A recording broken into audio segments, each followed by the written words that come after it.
Binabagtas ng motorsiklo niya ng gilid ng kalsada sa barangay Malabago sa Mangaldan, Pangasinan. Maya-maya lang, isang aso ang biglang tumawid at natamaan siya ng motorsiklo. Bumagsak ang rider pati na ang mga angkas niyang bata at babae. Muntik pa silang masagasaan ng isang sasakyan. Ayon sa opisyal ng barangay, hindi na nag-report sa kanila at sa pulis sa mga biktima. Nagtamo sila ng mga gasgas sa katawan. 40 pamilya ang inilikas matapos masunog ang 20 bahay sa Maypaho, Caloocan. Ang tinitingnang pinagmulan ng apoy, nag-overheat na bentilador. Ang mainit na balita, hatid ni Jomer Apresto. Ganito kalaking apoy ang gumising sa mga residente ng Purok 4 at 5 sa Maypaho, Caloocan City mag-aalas 3 ng madaling araw kanina. Mabilis na kumalat ang apoy kaya agad na itinaas ay ikalawang alarma ang sunog. Hindi bababa sa 8 truck ng bombero ang kinailangang rumesponde. Ilang pagsabog din ang narinig kanina sa kasagsagan ng sunog. Ang ilan sa mga lumikas na residente halos walang gamit na naisalba. Tulad ng 29 anyos na residenteng si Vina na natutulog noong maganap ang sunog. Yung tabing bahay po kasi namin, yun po yung nag-umpisa ng sunog. Wala na po, hindi namin alam kung saan kami kukuha. Wala naman kami magulang. Patay na po yung mama at papa namin eh. Hindi ko alam paano kami mag-umpisa.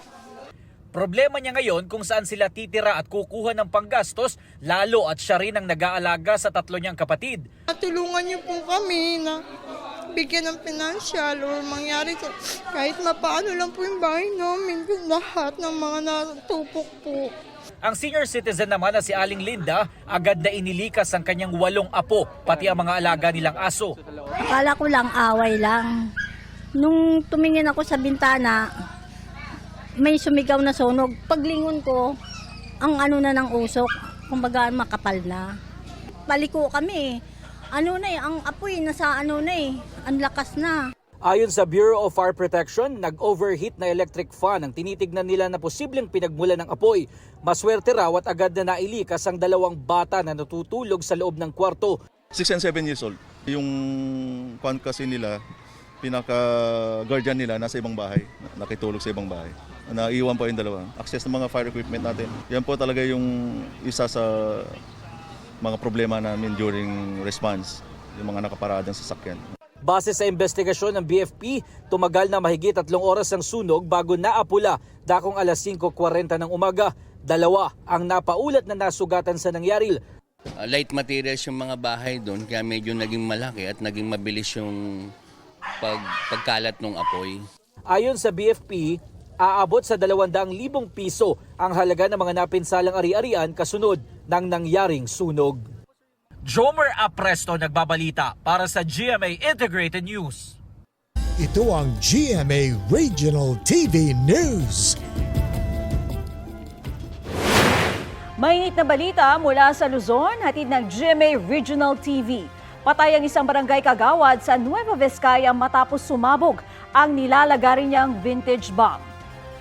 Chris, bakit daw ba yan nilagari ng biktima? Katrina, naintriga raw ang biktima sa laman nito at pinaniniwalaan niyang may ginto ito sa loob. Yan at iba pang maiinit na balita hatid ni Jeric Pasilyao ng GMA Regional TV. Patay ang isang barangay kagawad sa Bambang, Nueva Vizcaya matapos sumabog ang nilagari niyang vintage bomb nitong Sabado. Ayon sa pulisya, nahukay ng biktima na isang kontraktor ng mga bahay ang vintage bomb. Naintriga raw ang biktima sa laman nito at sa paniniwalang may ginto, dinala ng biktima ang bomba sa bank house. Doon daw nilagari ang bomba at sumabog. Kritikal naman ang kondisyon ng kanyang trabahador na kasama niya ng madisgrasya. Ininspeksyon na ng Provincial Explosives and K9 Unit ang mga fragment ng bomba. Walang pahayag ang mga kaanak ng biktima. Kita sa CCTV ang paglapit ng motorsiklo na iyan sa nakaparadang tricycle sa Mangaldan, Pangasinan. Maya-maya, nag-U-turn ng motorsiklo. Siya na pala ang sangkot sa panghablot ng cellphone ng isang batang 10 taong gulang na nooy nasa loob ng tricycle. Yung apo ko tumakbo sa akin, umiiyak. Sabi niya, nanay, ninakaw yung cellphone ko, sabi niya. O di, lumabas naman ako dito, hindi ko na naabutan yung motor. Ayon sa Barangay Council, walang plate number ang motorsiklong gamit ng rider. Posibleng dayo raw iyon sa lugar. Hindi na nagsampa ng reklamo ang biktima. Jeric Pasiliao ng GMA Regional TV nagbabalita para sa GMA Integrated News. Bistado ang isa umanong tiyangge ng iligal na droga sa Barangay Santa Clara sa Batangas City. 3 lalaki ang naaresto, kabilang na ang isang senior citizen. Nakuha sa kanila ang 10 gramo ng hinihinalang shabu na nagkakalaga ng halos sa 70,000 piso. Na-recover din ang iba't ibang drug paraphernalia. Walang pahayag ang mga suspect na naharap sa reklamong paglabag sa Comprehensive Dangerous Drugs Act.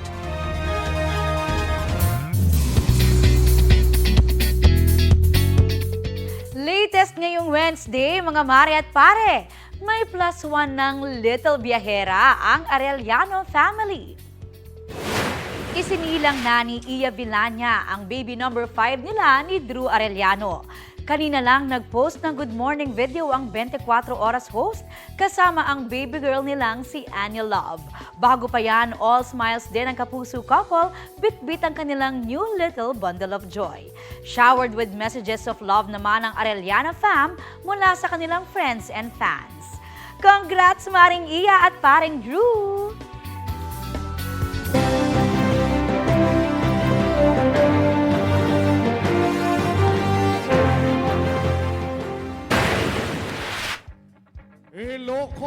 Sa baluarte ni Pangulong Bongbong Marcos sa Ilocos Norte, sinimula ng senatorial slate ng Alyansa para sa Bagong Pilipinas ang kanilang kampanya. Kompleto ang 12 kandidato na sina dating DILG Secretary Benher Abalos, Makati Mayor Abby Binay, Senador Bong Revilla, Senadora Pia Cayetano, dating Senador Ping Lacson, Senador Lito Lapid, Senadora Amy Marcos, dating Senador Manny Pacquiao, dating Senador Tito Soto, Senador Francis Tolentino, Congressman Erwin Tulfo, at Congresswoman Camille Villar. Hindi pangkaraniwan ang mga aming kandidato. Hindi po kagaya ng mga nakikita natin sa mga iba't ibang partido. Hirap na hirap makakuha ng kanilang mga miyembro. Ang aming pong ipinagmamalaki at pinaglalaban ay subok na at matagal nang nagseserbisyo sa publiko. Wala sa kanila ang may bahid ng dugo dahil sa tukhang. Wala sa kanila ang mga pumapalakpak sa China. May kanya-kanya silang gustong isulong kapag naluklok sa Senado, kasabay ng pangako ng suporta sa mga programa ng Administrasyong Marcos. Sa vote-rich province na Cavite naman ay sinagawa ang People's Campaign Kick-Off Rally ng returning Senate hopefuls na sina Bam Aquino at Kiko Pangilinan.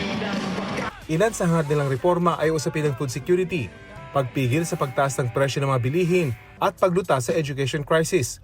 Inendorso sila ni dating Vice President Leni Robredo. Hindi pwedeng manatili na lang tayo sa pagkabigo at paninisi dahil hindi naman natapos ang laban noong 2022. At hindi rin doon natapos ang ating tungkulin bilang mga Pilipino. Hindi tayo pwedeng tumigil. Ngayon, nahaharap tayo sa bagong yugto, ang midterm elections. Sa Mindanao naman nagtungo sina Amiral Lidasan at Liza Masa ng Makabayan. Dahil kulang umuno sa pondo, grassroots campaigning daw ang gagawin ng Makabayan Coalition, iikot sa mga komunidad at magbabahay-bahay sa iba't ibang bahagi ng bansa. Ang PDP laban sa Huwebes pa magsasagawa ng proclamation rally, pero may kanya-kanyang aktibidad na ang mga kandidato. Nag-kick off sa Pasig ang kampanya ni Kingdom of Jesus Christ founder Apollo Kibuloy na kasalukuyang nakakulong. Dumating din sa pagtitipon sina Senador Ronald Baton de la Rosa at Atty. Jamie Bondo. Gayon din si dating Secretary Allen Capuyan, Atty. J.D. Hinlo at Atty. Raul Lambino. Mga senatorial candidate raw silang sinusuportahan ng KOJC. Si Senador Bongo nangampanya naman sa Davao City. Inaalam pa ang aktibidad ng mga kaalyado nilang sina Atty. Vic Rodriguez, Philip Salvador at Congressman Rodante Marcoleta. Umarangkada na rin ang kampanya ng iba pang senatorial candidates. Nag-ikot sa Kabasalan Town Zamboanga Sibugay si independent candidate Roberto Balyon para isulong ang kanyang mga plataforma kaugnay sa fisheries and land reform, kalikasan at seguridad sa pagkain. Guest speaker sa General Assembly ng Federation of Filipino-Chinese Chambers of Commerce and Industry Incorporated si dating Senador Gringo Onasan. Sa Plaza Miranda sa Maynila isinagawa ni Atty. Sani Matula at Zubair Mustafa ang unang araw ng kanilang kampanya. Isinusulong nila ang karapatan ng mga manggagawa, mga magsasaka at pagbibigay ng disenteng sahod. Sinusundan din natin ang aktibidad ng iba pang tatakbong senador para sa eleksyon 2025. Rafi Tima nagbabalita para sa GMA Integrated News.